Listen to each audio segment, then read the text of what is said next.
সাদমানের দারুণ এক ক্যাচে সাজঘরে ফিরছেন জিম্বাবুয়ের ওপেনার ইনোসেন্ট কাইয়া। আর আউটের পরেও জিম্বাবুয়ের ডাগআউটে উৎসবের আমেজ।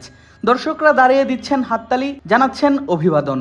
অবশ্য সেটা হওয়াই তো স্বাভাবিক, কেননা আউট হওয়ার আগে 33 বছর বয়সী এই ব্যাটার হাঁকিয়েছেন দারুণ একটা সেঞ্চুরি। খেলেছেন 140 রানের ব্যক্তিগত সেরা ইনিংস, যে 140 রান করতে গিয়েই প্রথম ইনিংসে অল আউট হয়েছিল টাইগাররা। ব্যাটে বলে বাংলাদেশকে কিভাবে চেপে ধরেছে জিম্বাবুয়ে, তারই একটি ছোট্ট উদাহরণ যেন এই ছবিটি। হারারে টেস্টের দ্বিতীয় দিনের দ্বিতীয় সেশন শেষে বাংলাদেশের সামনে যেন পাহাড় সমান রানের লিড গড়েছে জিম্বাবুয়ে। একমাত্র টেস্ট ম্যাচটাও এক প্রকার ছিটকে যাবার মতো অবস্থা। মধ্যাহ্নভোজের বিরতি থেকে জিম্বাবুয়ে ফিরে আসে 109 রানের লিড নিয়ে, হাতে 8 উইকেট। আর লাঞ্চ বিরতির প্রথম ওভারেই তাইজুল ইসলামের হানা। নিজের বলে নিজেই তালুবন্দি করেন দারুণ এক ক্যাচ, ফেরান 67 বলে 59 রান করা ব্রায়ান বেনেটকে। 250 রানে জিম্বাবুয়ে হারায় নিজেদের তৃতীয় উইকেটটা। তাইজুল স্বীকার করেন হারারে টেস্টে নিজের প্রথম উইকেট।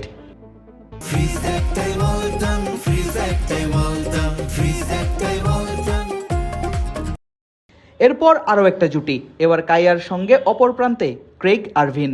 আর দুজনের জুটিতে বাড়তে থাকে জিম্বাবুয়ের লিড। তবে খুব বেশি দূর সেই জুটি এগোতে পারেনি তাইজুলের ঘূর্ণির কারণে। তাইজুলের বল ঠিকঠাক বুঝে ওঠার আগেই ব্যাটে লেগে উঠে ক্যাচ। শূন্যে ওঠা সেই বল লাফিয়ে তালুবন্দি করেন সাদমান ইসলাম। 140 রান করে সাজঘরে ফিরেন ইনোসেন্ট কাইয়া। একই ওভারে বাংলাদেশ পায় আরও একটি উইকেটের দেখা। ক্রেইগ আরভিন এবং তাফাতজোয়া সিগার মাঝে ঘটে ভুল বুঝাবুঝি। 2 রান নিতে গিয়ে কাটা পড়েন সিগা। হাসান মাহমুদের থ্রোতে সাজঘরে ফিরেন মাত্র 1 রান করে। 280 রানে পঞ্চম উইকেটের দেখা পায় টাইগাররা। তবে টানা 2 উইকেটেও কমেনি তাদের রানের গতি। ক্রেইগ আরভিন আর ওয়েসলি মাধেভেরের জুটিতে 200 রানের উপর লিড নিয়ে চা বিরতিতে যায় স্বাগতিকরা। এর আগের সেশনে জিম্বাবুয়ে দেখিয়েছিল ওয়ানডে মেজাজের ঝড়ো ব্যাটিংটা। বাংলাদেশের থেকে 4 রানে পিছিয়ে থেকে নিজেদের দ্বিতীয় দিনটা শুরু করেছিল জিম্বাবুয়ে। অল্প সময়ের ব্যবধানেই টাইগারদের করা 140 রানের সংগ্রহ টপকায় স্বাগতিকরা। তবে দিনের প্রথম সেশনে নিজেদের স্কোরবোর্ডে 7 রান যোগ করতেই দিনের প্রথম উইকেটটা হারায় জিম্বাবুয়ে। পেসার খালেদের বলে কিপার অমিতের হাতে ক্যাচ দিয়ে 17 রান করে সাজঘরে ফিরেন ব্র্যান্ডন টেইলর। ইনিংসের 39তম ওভারে 143 রানে নিজেদের দ্বিতীয় উইকেটটা হারায় জিম্বাবুয়ে। খালেদ পান নিজের দ্বিতীয় শিকার।